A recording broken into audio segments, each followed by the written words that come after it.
তোমাকে বাঁচালাম। বাঁচাইছো কেন? বাঁচাইতে বলছি আমি। টিনা, টিনা তুমি নূরকে নিয়ে পালাও।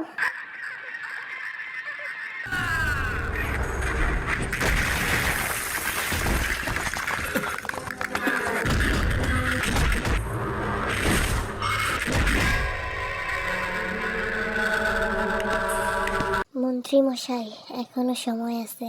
জিমিনকে ছেড়ে দিন। আপনি বাঘের কলিজায় হাত দিছেন। একবার যদি বাঘ জানতে পারে তবে আপনাকে ছিঁড়ে খাবে। ও তাই নাকি? তো শুনি এই বাঘটা কে? যখন তোকে ছিঁড়ে খাবে তখনই দেখবি এই বাঘটাকে। স্যার, আমাদের আস্তানার দিকে কেউ আসতেছে। কে? জানি না স্যার কে, তবে মনে হচ্ছে হারকিউলিস। আসতে দে, ওর অপেক্ষাতেই তো আসছি।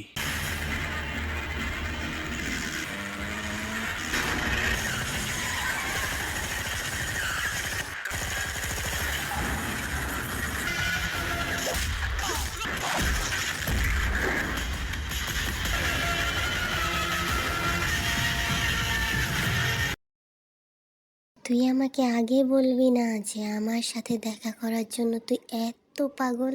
তাহলে তো আর তবে তোদের জান নেওয়ার আগে তোদের ইচ্ছেটা পূরণ করে দেই। দাঁড়িয়ে দাঁড়িয়ে কার মুখ দেখতেছস? মার ওকে। আজা।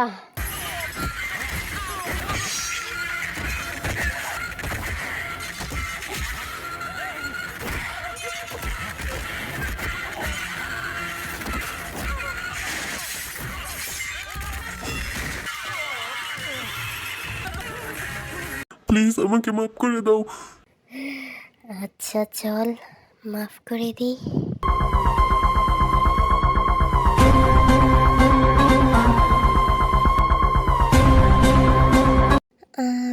এটা কি করলিছি? তুই তো হিরো না যে তোর মনে অনেক মায়া দয়া থাকবে, যার কারণে ওদের মতো পশুকে ক্ষমা করে দিবি। তুই তো ভিলেন, আর ভিলেনের মনে বিন্দু মাত্র মায়া থাকে না। জিমিন আর কাফি এখন অনেকটাই সুস্থ। দুদিন হলো জিমিন কাজে ফিরেছে, আর ভিয়ের উপরে ক্রসফায়ারের অর্ডার পড়েছে। কারণ প্রশাসনের সবাই জেনে গেছে যে হারকিউলিসই হলো ভি। এটা জিমিনই সবাইকে জানিয়েছে। ওই দিন ভি যখন ওর মাস্ক খুলে ফেলে তখন জিমিন সম্পূর্ণ সেন্সলেস হয়নি, ওর সেন্স তখনও ছিল। জিমিন প্রথমে ভেবেছিল যে ও এই কথা কাউকে জানাবে না, কারণ ভি এমন একটা মেয়ের হাজবেন্ড যাকে জিমিন সবচেয়ে বেশি ভালোবাসে, যার জন্য ও ওর নিজের জীবন হাসতে হাসতে দিয়ে দিতে পারে। কিন্তু সেই মানুষটাই আবার ওকে ছোটবেলা থেকে শিখিয়েছে যে সত্যের পথে থাকার জন্য মাঝে মাঝে সবচেয়ে প্রিয় জিনিসও ত্যাগ করতে হয়। তাছাড়া জিমিন আইনের রক্ষক, ও ওর প্রিয় মানুষের জন্য আইনের রক্ষক হয়তো আর ভক্ষক হতে পারে না। এই যে মহারানী আর এই যে পিচ্চি, একটা খুশির খবর আছে। আমি মনে হয় খুব শীঘ্রই তোদের কাছে চলে আসব। আমি কিন্তু অনেক খুশি। তোরা খুশি না? তোদের কাছে যাওয়ার জন্য এত বছর আমি কত চেষ্টা করেছি, কিন্তু পারিনি। কারণ ওই যে আত্মহত্যা মহাপাপ, এই একটা কারণের জন্য জীবন্ত লাশ হয়ে আছি। কিন্তু আমার সেই কাজটা সহজ করে দিছে কে জানিস? তোর রাজকুমার। হ্যাঁ রে, তোর রাজকুমার। অবাক হচ্ছিস তাই না? আপনি অবাক হচ্ছেন মহারানী? ভাবছেন আমাদের সেই ছোট্ট জিমিন এত বড় মহৎ কাজের সিদ্ধান্ত কিভাবে নেয়? আমাদের সেই ছোট্ট জিমিন কিন্তু এখন সেই ছোট্ট জিমিন নেই। সে এখন অনেক বড় হয়ে গেছে, বিয়ে করেছে, আসল ভালোবাসা কি সেটা বুঝতে শিখেছে। ওই পিচ্ছি, তুই আবার রাগ করিস না কিন্তু। জিমিন কিন্তু তোকেও অনেক ভালোবাসে। তুই জিমিনের রাজকুমারী ছিলি, সারা জীবন তার রাজকুমারী থাকবি। কাফিয়াও কিন্তু এটা নিয়ে জেলাস ফিল করে না। কাফিয়া পৃথিবীর সব নারীকে জিমিনের পাশে ঘৃণা করে, একমাত্র তোকে ছাড়া। তুই কিন্তু সত্যি অনেক লাকি রে পিচ্ছি। আচ্ছা এসব বাদ দে, আমি যখন তোদের কাছে চলে আসব তখন তোরা কতটা খুশি হবি? তুই যখন পরপরে আমাকে প্রথম দেখবি তখন দৌড়ে আসবি আমার কাছে, তাই না? দৌড়ে ছুটে এসে বলবি, ভাইয়া তুমি এতটা লেট কেন করছো আসতে? তোমাকে অনেক মিস করেছিলাম। বলবি তো পিচ্ছি? আমি জানি বলবি। আর আপনি কি করবেন মহারানী? আমি জানি না আপনি কি করবেন, তবে আমি পরপরে আপনাকে যখন প্রথম দেখব তখন আমি এই দুটি নয়ন দিয়ে শুধু আপনাকে দেখব। এক পলকে তাকিয়ে থাকবো বছরের পর বছর। আমি হাদিসে শুনেছি মৃত্যুর পরে নাকি স্বামী স্ত্রী যখন প্রথম দেখা হবে তখন 40 বছর একজন আর একজনের দিকে তাকিয়ে থাকবে। আমি আল্লাহর কাছে রিকোয়েস্ট করবো যে 40 বছর নয়, 40,000 কোটি বছর যেন আপনার দিকে তাকিয়ে থাকার সুযোগ করে দেয় আল্লাহ আমাকে। কারণ আল্লাহ আমাকে দুনিয়াতে আপনাকে দেখতে দেয়নি। সবাই যখন তার প্রিয়তমার রূপের বর্ণনা দেয় তখন আমি আমার প্রিয়তমার রূপের বর্ণনা দিতে পারি না, কারণ আমি তো কখনো আমার মায়াবতীকে দেখিই নাই। তাই মায়াবতী আপনাকে দেখার ইচ্ছে যে আমার 40,000 কোটি বছরেও মিটবে না। আমি আসতেছি, খুব শীঘ্রই আসতেছি, অপেক্ষায় থাকবেন। আর পিচ্ছি, তুই অপেক্ষায় থাকিস, তোর ভাইয়া খুব শীঘ্রই চলে আসবে। কিন্তু তোদের কাছে যাওয়ার আগে আমি আমার মেয়েটার সাথে একটু দেখা করে আসি। কতদিন ধরে মেয়েটাকে দেখি না, অনেকটা রাগ করে আছে আমার উপরে, আমি জানি। তাছাড়া তার তো অভিযোগও আছে অনেক। আমি তাকে কোথাও ঘুরতে নিয়ে যাই না। আজকে আমি আমার মেয়েটাকে নিয়ে ঘুরবো, সারা দিন ঘুরবো। আমার মেয়েটা যেখানে যেতে চাইবে আমি তাকে আজকে সেখানেই নিয়ে যাব। হ্যালো বস, কাই সুইসাইড করার ট্রাই করেছিল, আর অনেকটা পাগলামিও করতেছে। ওকে, আমি আসতেছি। প্লিজ বি, প্লিজ আমাকে মেরে ফেল, আমি আর সহ্য করতে পারতেছি না, প্লিজ আমাকে মেরে ফেল। খুব কষ্ট হচ্ছে তাই না? এতটাই কষ্ট হচ্ছে যে মৃত্যুর মতো ভয়ঙ্কর জিনিসটাকে গ্রহণ করতে চাচ্ছিস। এমন কষ্ট না আমারও হয়েছে, খুব।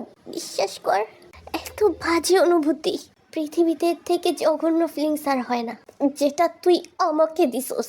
আমি তোকে বারবার বলছিলাম আমাকে মেরে ফেল, আবার সহ্য হচ্ছে না।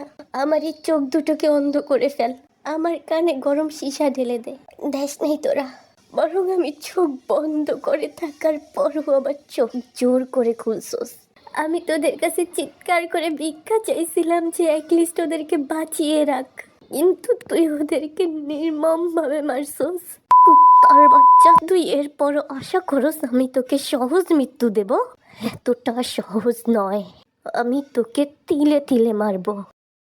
এখন তো আমি আপনার হাজবেন্ড, তো এখনো কি আপনি আমার সামনে নিকাব পরে থাকবেন? আর তাছাড়া আমি কোথাও শুনিনি যে ফার্স্ট নাইটে বউ তার স্বামীর সামনে নিকাব পরে থাকে। মানে বাড়িতে অনেক লোক ছিল তো এই জন্য। তো এখন নিকাব খুলে ফেলেন, এখানে তো আর কেউ নেই, এখানে তো শুধু আপনি আর আমি। হ্যাঁ, খুলতেছি। আপনাকে মনে হয় জিমিন ডাকতেছে। ও শালা বাবু আর ডাকার সময় পেল না। আচ্ছা ঠিক আছে, আমি গিয়ে দেখি ও কেন ডাকতেছে। আপনাকে জিমিন কেন ডেকেছিল? ওই আমাকে অনেক মিস করতেছিল, আমাকে ছাড়া ওর মন ছটফট করতেছিল, এই জন্য। বললেই হয় আমাকে সত্য কথা বলবেন না, শুধু শুধু মিথ্যে কথা বলে পাপ কেন কামাচ্ছেন? ও আচ্ছা, সরি, আসলে ও বলতে নিষেধ করছে, কিন্তু আপনি যদি শুনতে চান তাহলে আমি বলতে পারি। না থাক, ও যেহেতু নিষেধ করছে তো বলার দরকার নেই।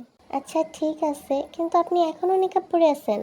না মানে আমি এর আগে কোনো ছেলের সামনে নিকাব খুলে কথা বলিনি তো, এই জন্য একটু আনইজি লাগতেছে। কি, এর আগে আপনাকে কোনো পুরুষ দেখেনি? হ্যাঁ দেখেছে, কিন্তু ছোটবেলা। বড় হওয়ার পরে বাবা ছাড়া আর কেউ দেখেনি। সিরিয়াসলি? আমি প্রথম পুরুষ যে আপনার বাবার পরে আপনাকে প্রথম দেখবে। Really I am so lucky. আমি তো বিশ্বাসই করতে পারতেছি না যে আমার মতো একটা ছেলে, যে কিনা আপনাকে পাওয়ার বিন্দুমাত্র যোগ্যতা রাখে না, সে আপনাকে স্ত্রী হিসেবে পেয়েছে। ছি, এসব কি বলছেন? এভাবে নিজেকে ছোট করবেন না প্লিজ, আপনার স্থান আমার কাছে অনেক উপরে। জান্নাত, এটা কি সত্যি নাকি স্বপ্ন? আমি শিওর এটা স্বপ্ন, এটা বাস্তব নয়। ওই শুন না, সবির না সেই রকম বিদেশি একটা মাল আনছে, একবার খেলেই মারাত্মক লেভেলের নেশা হয়ে যায়। আচ্ছা ঠিক আছে, তাহলে ভিকে ফোন দে, একসাথে বের হই। তুই কি পাগল হয়ে গেছিস? বিয়ের এত বছরের সাধনার শখের নারীকে রেখে যাবে এই ফালতু মার্কা মদ খেতে? তার থেকে বরং আমরাই যাই, চল। আচ্ছা ঠিক আছে চল, কিন্তু নতুন কুটুম বাড়ি থেকে এভাবে যাওয়াটা কি ঠিক হবে? ঠিক হবে না কেন? কেউ কি জানতে পারবে নাকি? চুপিসারে যাবো, আবার ভোর হওয়ার আগে চুপিসারে চলে আসবো, কেউ জানতে পারবে না। এখন তাড়াতাড়ি চল তো। এরপরে ওরা দুজন রুম থেকে বের হয়ে দেখে কাই মাত্রই ওর বন্ধুদের নিয়ে জিমিনদের বাড়িতে প্রবেশ করতেছে। ওই কে রে তোরা? আপনারা কে? আমরা কে মানে? আমরা বিয়ের জানে জিগার বন্ধু। আর আমরা কোনের ভাই। কোনের ভাই মানে আমার ভাবির ভাই, কিন্তু ভাবির ভাই তো একটাই, আমরা ওর চাস্তো ভাই। চাস্তো ভাই? কিন্তু ভাবির তো কোনো চাচাই নেই।